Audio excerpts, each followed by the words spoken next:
పాటుగా కైసరును కూడా ఆరాధించాలి. కైసర్ అంటే రోమన్ ఎంపరర్, చక్రవర్తి. వారిని కూడా దేవుళ్ళుగానే చూడాలా. మీరు ఎవరిని ఆరాధించుకున్నా పర్లేదు, వాటితో పాటుగా కైసరును కూడా దేవుణ్ణిగా చూడాలి, దేవుణ్ణిగా ఆరాధించాలి. అతని శాసనమే మీరందరూ పాటించాలి, అతను ఏం చెబితే అది చేయాల్సిందే అని మొదటి శతాబ్ద కాలంలో మరియు 2-3 శతాబ్దాల్లో కూడా విపరీతమైన ఒత్తిడి క్రైస్తవ సంఘం మీద ఉండే. దేవుని లేఖను సెలవిస్తూ ఉంది, నేను తప్ప వేరొక దేవుడు నీకు ఉండకూడదని బైబిల్ క్లియర్గా చెప్పింది. కాబట్టే ఆనాటి కాలంలో చాలామంది ప్రజలు తాము నమ్మిన విశ్వాసం కోసం, దేవుని కోసం నిలబడడం ప్రారంభించారు.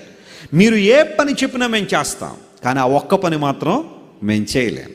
ఈయనేమనేవాడు, మీరు ఏ పని చేసినా పర్లేదు, ఈ ఒక్కటి మాత్రం మీరు చెయ్యాలి. దట్ వాజ్ అ బ్యాటిల్, అదొక పోరాటం.